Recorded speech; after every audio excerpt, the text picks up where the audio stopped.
Le titre de ce livre, c'est Le Royaume de Dieu. Il est écrit par le bien-aimé frère Arient Römer.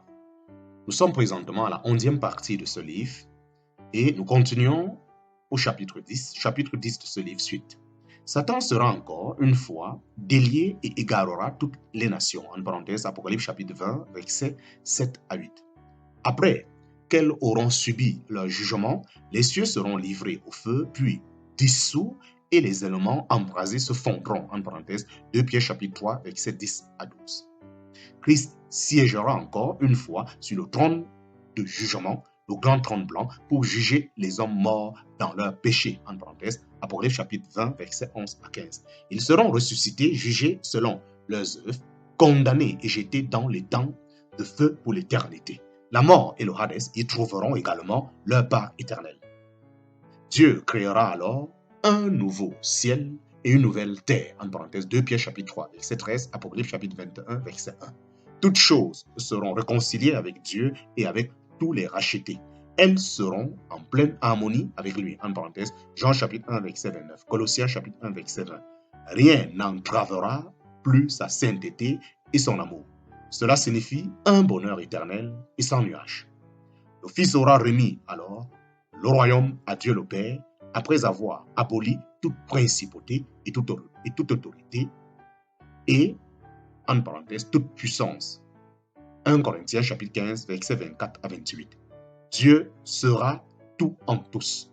Fin du chapitre 10. Nous entrons présentement dans le chapitre 11. Le titre du chapitre 11, le royaume de Dieu et la puissance de Satan. Le royaume de Dieu et la puissance de Satan. Le royaume de Dieu n'existe pas. Le royaume de Dieu n'existe pas comme beaucoup de chrétiens le croient.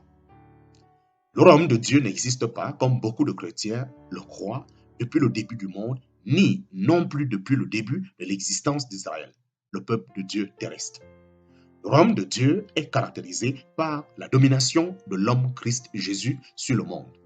Dans l'épître aux Éphésiens, l'apôtre Paul écrit que le plan de Dieu à l'égard de sa création était le mystère de sa volonté selon son bon plaisir qu'il s'est proposé en lui-même pour l'administration de la plénitude des temps. Réunir toutes choses sous une tête, en parenthèse, ou un chef, dans le Christ, ce qui est dans les cieux et ce qui est sur la terre, en parenthèse, Éphésiens chapitre 1, versets 9 à 10. Toute la création doit reconnaître et reconnaîtra l'autorité de Christ en tant que roi des rois. Or, Dieu ne veut pas que la domination de son Fils sur ses créatures soit forcée. Il cherche une soumission volontaire. C'est pour cela que Christ, le roi, naquit dans une grande pauvreté et un abaissement profond, et c'est pour cela qu'il ne se présenta pas avec une grandeur extérieure, mais dans l'humilité.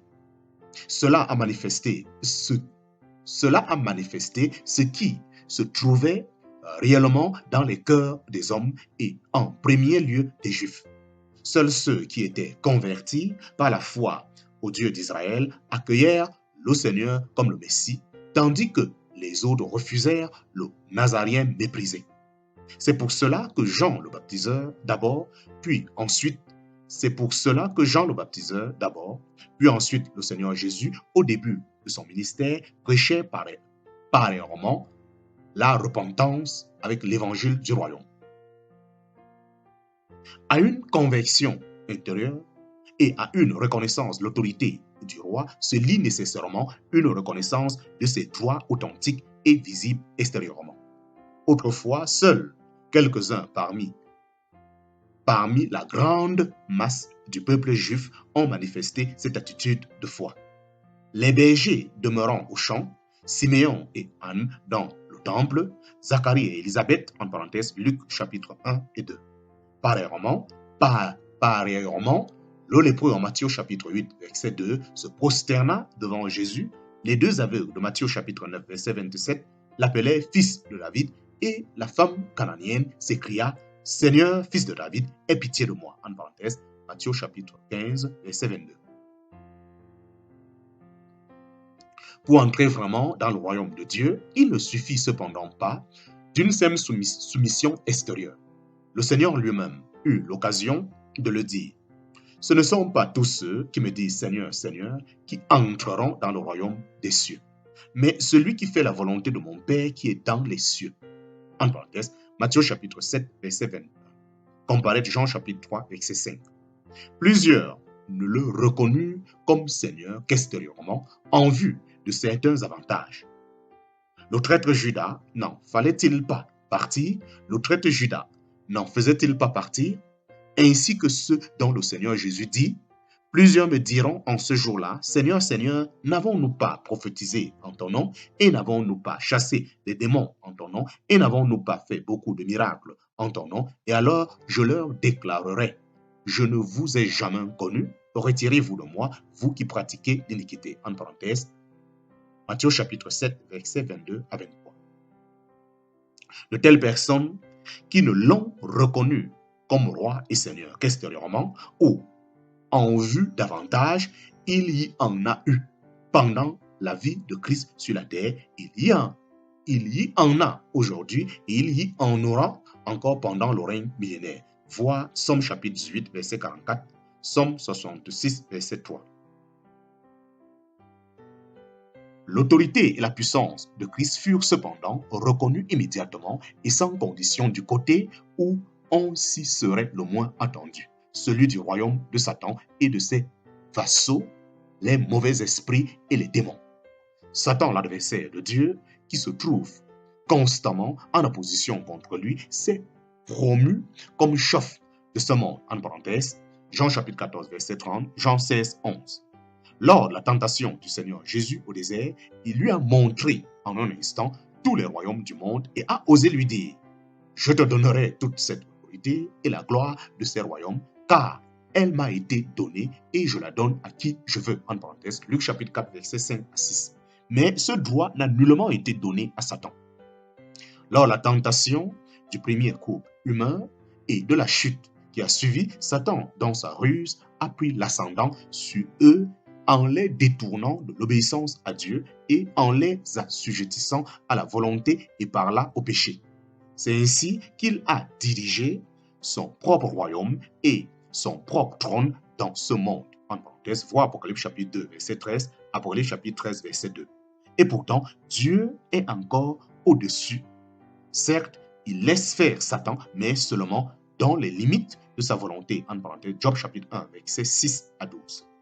Lorsque Satan a aussi voulu tenter le second homme, ce dernier l'a remis à sa place par son obéissance parfaite à la parole de Dieu. Alléluia et Amen. Le royaume de Satan et de ses démons a dû céder devant le royaume de Dieu et de son roi. Quand le Seigneur Jésus, le Fils de Dieu et le dominateur de ce monde, est entré dans sa création, il a été manifesté qu'un plus fort que Satan s'apprêtait à établir son règne. Même si les hommes n'ont pas voulu reconnaître ses droits, Satan et ses démons frissonnent devant Dieu. En parenthèse, Jacques chapitre 2, verset 19, et ont dû se courber devant son Fils. C'est surtout l'évangéliste Matthieu qui présente le Seigneur Jésus comme le roi et mentionne à plusieurs reprises des guérisons de malades et de démoniaques en même temps que la prédication de l'évangile du royaume. En parenthèse, Matthieu chapitre 4, verset 23 à 24, Matthieu chapitre 8, verset 16, Matthieu chapitre 9, verset 35. Lorsqu'il envoya ses disciples, il leur donna aussi autorité sur les esprits immondes, en parenthèse Matthieu chapitre 10, versets 1 et 8. Lorsque les 70 revinrent et rapportèrent avec joie que même les démons étaient assujettis au nom du Seigneur, il leur répondit que, par anticipation, il voyait Satan tombant du ciel comme un éclair. En parenthèse, Luc chapitre 10, verset 17 à 18. Cette attitude du Seigneur vis-à-vis de ses puissances de ténèbres s'exprime très clairement dans l'épisode de la mer de Génézareth, lorsque les deux démoniaques s'écrièrent, « Qu'y a-t-il entre nous et toi, Jésus, Fils de Dieu? Es-tu venu ici avant le temps pour nous tourmenter ?» En parenthèse, Matthieu chapitre 8, verset 28 à 34. Ces démons étaient contraints de reconnaître la puissance de Christ, mais les hommes ne le voulurent pas. Ils le prièrent, lui, leur roi, de s'en aller. Oui, dans leur aveuglement, les pharisiens, les conducteurs du peuple, attribuèrent les miracles du Seigneur à la puissance du diable. En parenthèse, Matthieu chapitre 9, verset 34, Matthieu chapitre 12, verset 24.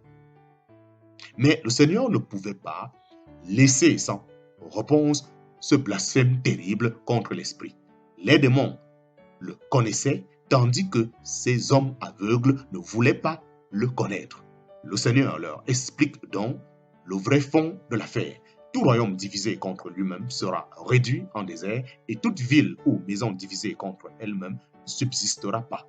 Et si Satan chasse Satan, il est divisé contre lui-même. Comment donc son royaume subsistera-t-il? Et si ce n'est pas Belzébul comme moi, je chasse les démons, vos fils par qui les chassent-ils? C'est pourquoi ils seront eux-mêmes vos juges. Mais si moi je chasse les démons par l'Esprit de Dieu, alors le royaume de Dieu est parvenu jusqu'à vous.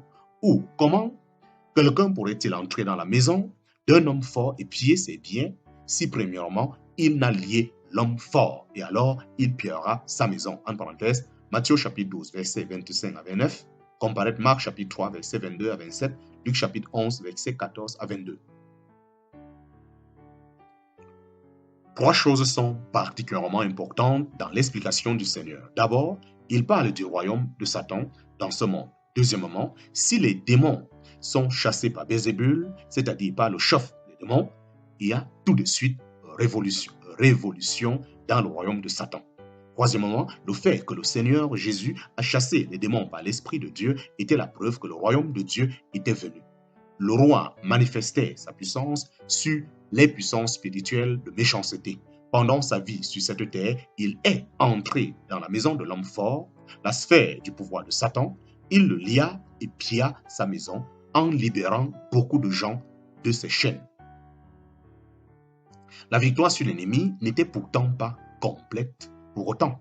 En Hébreux chapitre 2, verset 14 à 15, nous lisons que le Seigneur Jésus, par la mort, rendit impuissant celui qui avait le pouvoir de la mort, c'est-à-dire le diable, et il délivra tous ceux qui, par la crainte de la mort, étaient pendant toute leur vie assujettis à la servitude.